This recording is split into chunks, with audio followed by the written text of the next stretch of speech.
back to Newsday. As we've heard, Labor will move to end the live export of sheep. The transition time, well, we're not so sure about that, but Joel Fitzgibbon has told Sky News today that it should be under a decade. This will all be put in place if Labor wins the next election, but could it be sooner than that? Joining me now live is the member for Fremantle, Josh Wilson, who called for the end of the live sheep export trade, and he has long called for it. Josh Wilson, first of all, your reaction to this news today? Hi Laura, well I'm very pleased. I think it continues the leadership that the Shadow Minister for Agriculture and Labor have shown on this issue, but it's a momentous step. You know, we are for the first time seeing the long missing ingredient, which is that leadership at the government level to make the transition that we know we need. Now, you called for this, you've long called for this, as I said, but your Labor Party, your team, wasn't quite on board. Why do you think we're seeing this announcement now? Well, I think there are a lot of people in Labor that have taken the view that, you know, live export is inherently cruel and that the regulatory system has been an abject failure. There have been people who have had that view for a long time. We've made progress to where we've got to. Obviously, recent events have helped clarify the position. We didn't, in my view, need any more evidence that this was an industry that delivered systemic cruelty to animals, but we've certainly had that evidence, and it's now time to make the transition out. What hand have you had with this announcement behind the scenes? Behind the scenes? Well, like I know, I do all my work up front. I work in my community, in the Parliament. I talk to my colleagues, obviously, and people like yourself, anyone who will listen really on this issue. But I welcome But has the Agriculture Minister, Joel Fitzgibbon, sought your counsel over the last weeks and months? Has Bill Shorten done the same? I'm very glad to be able to speak with all my colleagues. I have spoken with Joel about this a number of times. He's always given me a really good hearing, and I've spoken to Bill too. So that's, you know, it's a healthy collaborative caucus that I'm a part of, and I relish that. Well, how do you think this will actually work? Of course, Joel Fitzgibbon has emphasised there needs to be a transition here, and there needs to be, we need to make sure that farmers aren't put out and need to really build up an industry of meat packing. How do you envisage that will be done and the time frame in which it can be done? Well, I guess there's a few elements. The first thing is that there's that capacity for processing exists. It would need to be augmented. There need to be some investment to improve that, but it exists now.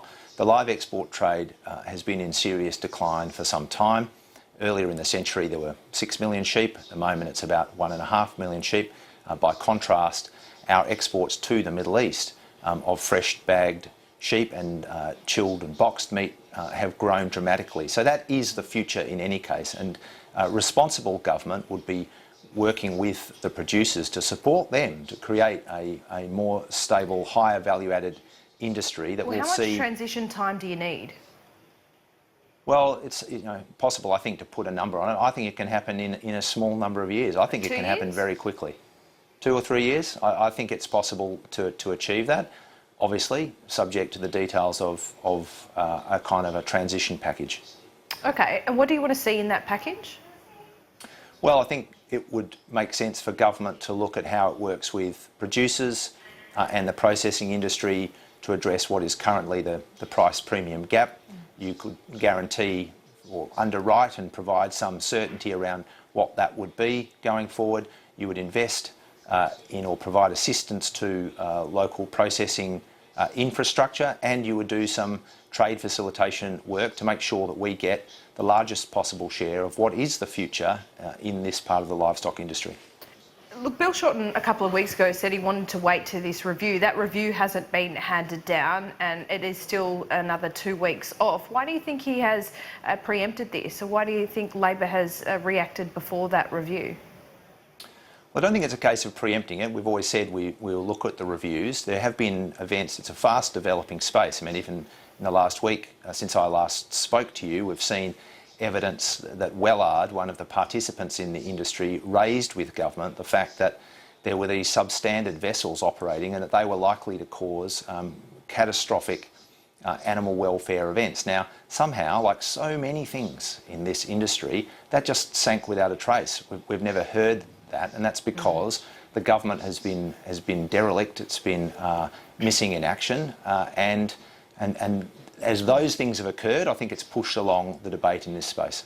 Josh Wilson, you know how the numbers work on the floor of the House of Parliament. You're not the only one with these views. We had Susan Lee on the program a short time ago saying, well, essentially, she wouldn't rule out crossing the floor if a bill was presented that, you know, suited her. We have the Greens supporting this, Darren Hinch, Ian Goodenough, Jason Wood have expressed concerns about the live sheep trade. Will you push for this to happen before the next election, potentially in the next couple of weeks, if the numbers are there on the floor of the House?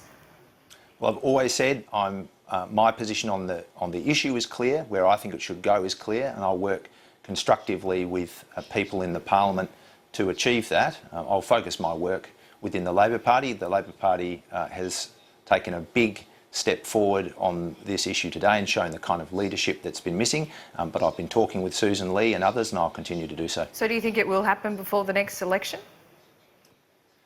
Look, I don't know. If you've lived where I live, if you've lived in Fremantle and you've watched this industry and its failures for a number of years, a number of decades, you don't want to get ahead of yourself. I pay tribute to all the people who have been fighting this cause for a long time.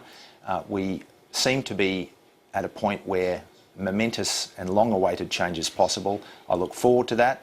It's not going to happen today or tomorrow. I encourage people to just keep working together and keep lifting their voices in support of this cause. But you're encouraged by your colleagues in the Parliament from multiple parties, the government, the crossbench, the Greens, that are on the same page as you. Surely, Josh Wilson, if you got these people together, you might be able to see this sooner rather than later. Will you be trying to make sure that does happen? Well, I am trying to make sure that does happen. I am talking to people across the Parliament, but I am first and foremost talking with my Labor colleagues.